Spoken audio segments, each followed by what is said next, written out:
दुनिया के आर्थिक मंच पर एक नया खेल शुरू हो चुका है। यह खेल है विश्वास, शक्ति और सुरक्षा का।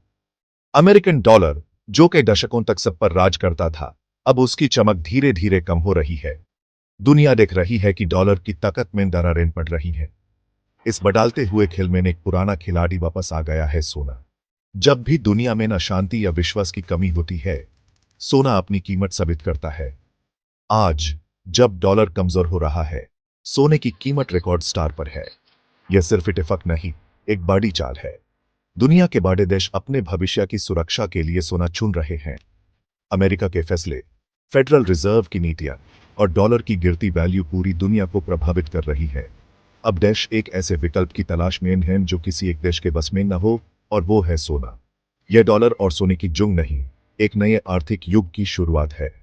इस बदलाव का असर पेट्रोल से लेकर मोबाइल फोन तक हर चीज पर पड़ सकता है। जो लोग इस बदलाव को समझ लेते हैं, वही कल के लिए तैयार रहते हैं। हर कोई इस खेल का हिस्सा है, चाहे जाने या अनजाने में। आइए इस कहानी की परत दर परत समझते हैं कि आखिर हो क्या रहा है। सावधान रहिए, क्योंकि आर्थिक जगत में हर कदम के पीछे एक मकसद होता है। ये आपके भविष्य की कहानी है। डॉलर की कमजोरी के दो बड़े कारण हैं: अमेरिका का बढ़ता कर्ज और फेडरल रिजर्व की नीतियां। जब एक देश लगातार कर्ज लेता है, विश्वास कम हो जाता है। अमेरिका पर कर्ज का बोझ इतना बढ़ गया है कि निवेशक अब डॉलर पर भरोसा नहीं कर रहे। फेडरल रिजर्व की ब्याज दर कम करने की उम्मीद से डॉलर और कमजोर हो रहा है। जब डॉलर की वैल्यू गिरती है, सोने की चमक बढ़ जाती है। सोना किसी सरकार के कंट्रोल में नहीं, इसलिए लोग उस पर भरोसा करते हैं। डॉलर की गिरावट से सोने की मांग बढ़ जाती है।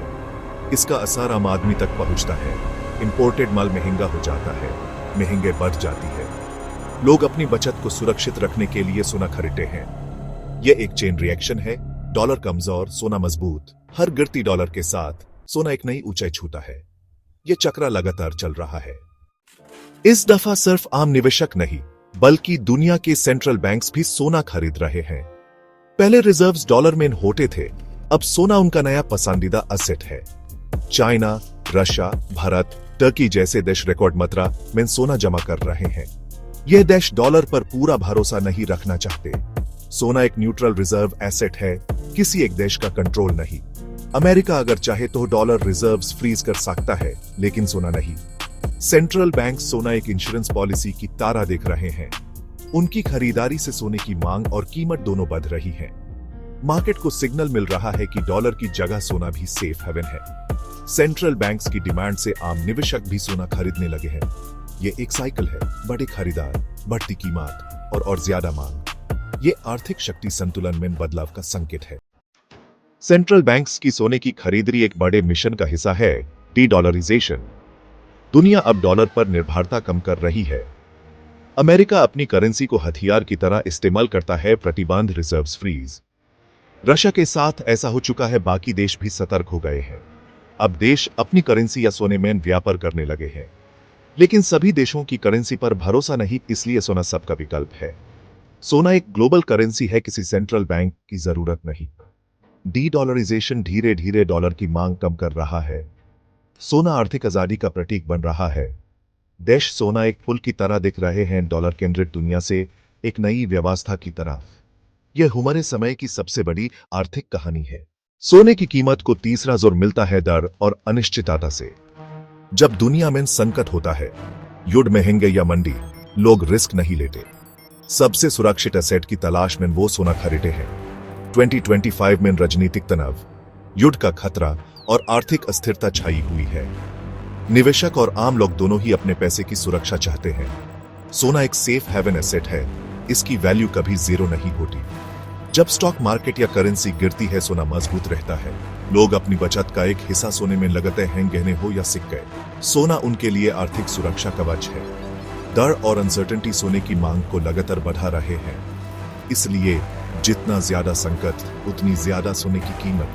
यह ट्रेंड सिर्फ बड़े निवेशक नहीं, आम जनता भी फॉलो कर रही है। सोना हर क्राइसिस में अपनी वैल्यू साबित करता है। सोने की कीमत में उछाल एक नहीं, तीन बड़ी ताकतों का नतीजा है। पहला, कमजोर होता डॉलर, जिसे अमेरिका का कर्ज और फेडरल रिजर्व की नीतियां और कमजोर कर रही है। दूसरा, सेंट्रल बैंक्स की रिकॉर्ड खरीदारी, जो डे डॉलराइजेशन का हिस्सा है। तीसरा, दुनिया भर में डर और अनसर्टेनिटी, जो सबको सेफ हेवन की तरफ ले जा रही है। जब ये तीनों मिलते हैं, सोना एक नई ऊंचाई पर पहुंचता है। अब सिर्फ डॉलर नहीं, सेंट्रल बैंक्स और जियोपॉलिटिक्स भी सोने की कीमत तय करते हैं। सोना अब सिर्फ आर्थिक नहीं, राजनीतिक और मनोवैज्ञानिक एसेट भी बन गया है। इस परफेक्ट स्टॉर्म को समझना जरूरी है। जो समझेगा वही आने वाले बदलाव के लिए तैयार रहेगा। सोना अब ग्लोबल फाइनेंस का केंद्र बन रहा है। सावधान रहिए, यह बदलाव तेजी से हो रहा है। हम एक नए आर्थिक युग की दहलीज पर हैं। डॉलर का अखंड रज अब कमजोर पड़ रहा है। दुनिया एक मल्टी करेंसी व्यवस्था की तरफ बढ़ रही है। सोना इस नए युग का महत्वपूर्ण किरदार बन रहा है। अब सोने की कीमत समझने के लिए डॉलर, सेंट्रल बैंक्स और जियोपॉलिटिक्स सब देखना होगा। जो इस नई सच्चाई को समझेगा वही आगे बढ़ेगा।